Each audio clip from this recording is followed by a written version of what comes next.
Hello, welcome back to Savitri Sunita vlogs. ಇಲ್ಲೇ ನಾನು ನನ್ನ ಬ್ಯಾಗನ್ನು ಪ್ಯಾಕ್ ಮಾಡ್ಕೋತಾ ಇದ್ದೀನಿ. ಯಾಕಂತಂದರೆ ನಾವು ಮತ್ತೆ ಹೈದ್ರಾಬಾದ್ಗೆ ಹೋಗ್ತಾ ಇದ್ದೀವಿ. ನನ್ನ ಬಾಣಂತನ ಮುಗೀತು. ಸೊ ವಾಪಸ್ ನಾವು ಹೈದ್ರಾಬಾದ್ಗೆ ಶಿಫ್ಟ್ ಆಗ್ತಾ ಇದ್ದೀವಿ. ಲಾಸ್ಟ್ ಇಯರ್ ನಾನು ಮಹೇಶ್ ಇಬ್ಬರೇ ಬಂದಿದ್ವಿ ಹೈದ್ರಾಬಾದ್ಗೆ. ಬಟ್ ಈ ವರ್ಷ ನಾನು ಮಹೇಶ್ ಆ್ಯಂಡ್ ನಮ್ಮ ಜೊತೆಗೆ ಪ್ರದಿತ್ಯನೂ ಬರ್ತಾ ಇದ್ದಾನೆ. ಸೊ 3 ಜನ ನಾವು ಮತ್ತೆ ಹೈದ್ರಾಬಾದ್ಗೆ ಹೋಗ್ತಾ ಇದ್ದೀವಿ. ಅದರ ಸಲುವಾಗಿ ಇಲ್ಲಿ ಬ್ಯಾಗನ್ನು ಎಲ್ಲ ಪ್ಯಾಕ್ ಮಾಡಿ ಇಟ್ಕೊಂಡಿದ್ದೀನಿ. ಅದಾದಮೇಲೆ ಇಲ್ಲಿ ನಾನು ಪಾತ್ರೆಗಳನ್ನೆಲ್ಲನೂ ತೊಗೊಂಡು ಹೋಗ್ತಾ ಇದ್ದೀನಿ ಈ ಸಲ. ಇವೆಲ್ಲ ಪಾತ್ರೆಗಳು ಎಲ್ಲ ನನ್ನ ತವ್ರ ಮನೆಯವರು ನನ್ನ ಮದುವೆ ಟೈಮಲ್ಲಿ ಕೊಟ್ಟಿರುವಂಥವುಗಳು. ಸೊ ಇವನ್ನೆಲ್ಲ ನಾನು ಮದುವೆ ಆದಮೇಲೆ ಸತ್ತಿಗೂರಲ್ಲೇ ಬಿಟ್ಟಿದ್ದೆ ನನ್ನ ಗಂಡನ ಮನೆಯಲ್ಲಿ. ಇವಾಗ ನಾನು ಹೈದ್ರಾಬಾದ್ಗೆ ಹೋಗ್ತಾ ಇದ್ದೀವಿ. ಸೊ ಹಾಗಾಗಿ ಎಲ್ಲವನ್ನು ತೊಗೊಂಡು ಹೋಗ್ತಾ ಇದ್ದೀನಿ. ಇಲ್ಲಿ ನಮ್ಮನ್ನ ಕಳಿಸೋದಕ್ಕೆ ನಮ್ಮ ಇಬ್ಬರು ಹೆಣ್ಮಕ್ಳು ಬಂದಿದ್ದರು. ಅಂದರೆ ನಮ್ಮ ಪ್ರದಿತ್ಯನ ಅತ್ತೆಯಂದರು ಬಂದಿದ್ದರು. ನಾವು ಹೈದ್ರಾಬಾದ್ಗೆ ಹೋಗ್ತಾ ಇದ್ದೀವಿ ಅಂತ ಹೇಳಿ ನಮ್ಮನ್ನ ಸೆಂಡಪ್ ಮಾಡೋದಕ್ಕೆ ಅವರಿಬ್ಬರೂ ನಮ್ಮನ್ನ ಕಳಿಸೋದಕ್ಕೆ ಬಂದಿದ್ದರು. ಸೊ ಇಲ್ಲಿ ಬ್ಯಾಗೆಲ್ಲ ಪ್ಯಾಕ್ ಮಾಡಿ ಇಟ್ಕೊಂಡಿದ್ವಿ. ಆಮೇಲೆ ಬೇಕಾಗಿರುವಂಥ ಸಾಮಾನು ಎಲ್ಲನೂ ಪ್ಯಾಕ್ ಮಾಡಿ ಇಟ್ಕೊಂಡಿದ್ದೀವಿ. ಏನಿಲ್ಲ ಅಂದರೂ ನಮ್ಮದು ಒಂದು 10-12 ಬ್ಯಾಗ್ ಆಗಿದ್ವು. ಆಮೇಲೆ ಉಳ್ಕಿದ್ದು ಎಲ್ಲ ಸಾಮಾನೆಲ್ಲ ಸೇರಿ ಒಂದು ರೂಮ್ ಎಲ್ಲ ಬ್ಯಾಗ್ ಆಗಿದ್ದು. ಸೊ ಇಲ್ಲಿ ಅವನ್ನೆಲ್ಲನೂ ಪ್ಯಾಕ್ ಮಾಡಿ ಅಲ್ಲೇ ಇಟ್ಟು ವಾಪಸ್ ನಾವು ಅಷ್ಟೇ ಇಲ್ಲಿ ಹೈದ್ರಾಬಾದ್ಗೆ ಬಂದಿದ್ದೀವಿ. ಸೊ ಬಂದ ತಕ್ಷಣ ಮನೆಯಲ್ಲಿ ಎಲ್ಲನೂ ಈ ಥರ ಹರ್ಕೊಂಡು ಇಟ್ಕೊಂಡಿದ್ದೀನಿ. ಯಾಕಂತಂದರೆ ಇನ್ನೂ ನನ್ನ ಪಾತ್ರೆಗಳೆಲ್ಲನೂ ಅಲ್ಲೇ ಊರಲ್ಲೇ ಇತ್ತು. ಜಸ್ಟ್ ನಾವು ಅಷ್ಟೇ ಇಲ್ಲಿ ಬೇಕಾದ ಸಾಮಾನಷ್ಟೇ ತೊಗೊಂಡು ಬಂದಿದ್ವಿ. ಸೊ ಹಾಗಾಗಿ ಎಲ್ಲವನ್ನು ನಾನಿಲ್ಲಿ ಬರ್ಶನ್ ಕಟ್ಟಿ ಮೇಲೆ ಎಲ್ಲನೂ ಹರ್ಕೊಂಡು ಇಟ್ಕೊಂಡಿದ್ದೀನಿ. ಡೈನಿಂಗ್ ಟೇಬಲ್ ಮೇಲೆ ಬರ್ಶನ್ ಕಟ್ಟಿ ಮೇಲೆ. ಸೊ ಏನನ್ನು ನಾನಿಲ್ಲಿ ಆರ್ಗನೈಸ್ ಮಾಡ್ಕೊಂಡಿಲ್ಲ. ಜಸ್ಟ್ ಏನೇನಿದೆ ಸಾಮಾನೆಲ್ಲನೂ ತೆಗೆದಿಟ್ಕೊಂಡು ಜಸ್ಟ್ ಹಾಗೆ ಯೂಸ್ ಮಾಡ್ಕೋತಾ ಇದ್ದೀನಿ ಅಷ್ಟೇ. ನಾನು ಎಲ್ಲ ಸಾಮಾನು ಇನ್ನೂ ಊರಲ್ಲಿನೇ ಇತ್ತು. ಸೊ ನಾವು ಒಂದಿನ ಮುಂಚೆನೇ ಬಂದಿರೋದ್ರಿಂದ ಏನನ್ನೂ ತೆಗೆದಿಟ್ಕೊಳ್ಳೋಕೆ ಆಗಲಿಲ್ಲ. ಸೊ ಎಲ್ಲ ಸಾಮಾನು ಹಾಗೇ ಓಪನ್ ಮಾಡಿ ತೆಗೆದಿಟ್ಕೊಂಡಿದ್ದೀನಿ ಬರ್ಶನ್ ಕಟ್ಟಿ ಮೇಲೆ.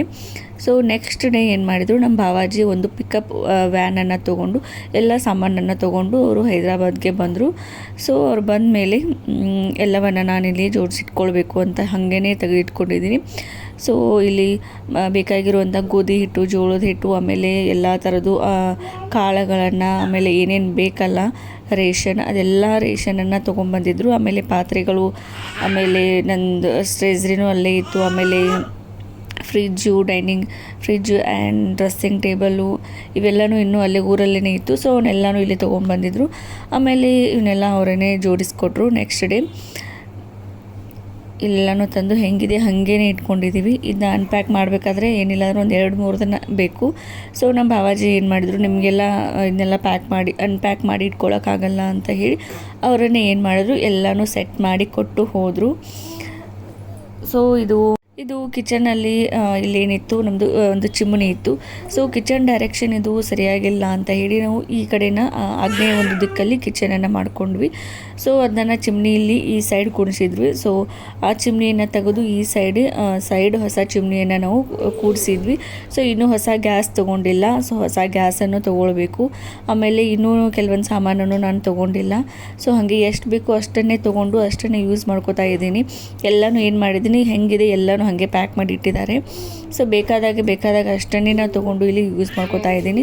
ಇದೆಲ್ಲ ಮತ್ತೆ ಅಡುಗೆ ಮನೆ ಹೆಂಗೆ ಮಾಡಿದ್ರು ನೋಡು. ಜಸ್ಟ್ ಆ ಚಿಮ್ನಿಯನ್ನು ಕುಡಿಸೋದಕ್ಕೆ ಬಂದು ಎಲ್ಲ ಸಾಮಾನನ್ನು ನಾನಿಲ್ಲಿ ಮತ್ತೆ ಡೈನಿಂಗ್ ಟೇಬಲ್ ಮೇಲೆ ತೆಗೆದಿಟ್ಟಿದ್ದೀನಿ.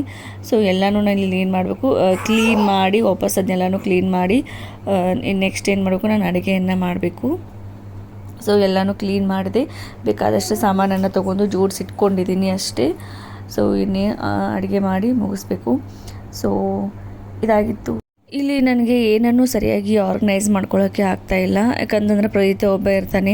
ಸೊ ಪ್ರದೀತನೂ ಕರ್ಕೋಬೇಕು, ಅಡುಗೆನ ಮಾಡಬೇಕು, ಎಲ್ಲನೂ ಮಾಡ್ಕೊಳ್ಬೇಕಲ್ಲ. ಸೊ ಹಾಗಾಗಿ ನನಗೆ ಎಷ್ಟಾಗುತ್ತೋ ಅಷ್ಟು ಬೇಕಾದಾಗ ಟೈಮ್ ಸಿಕ್ಕಾಗ ಸ್ವಲ್ಪನೇ ನಾನು ಇಲ್ಲಿ ಆರ್ಗನೈಸನ್ನು ಮಾಡ್ಕೋತಾ ಇದ್ದೀನಿ.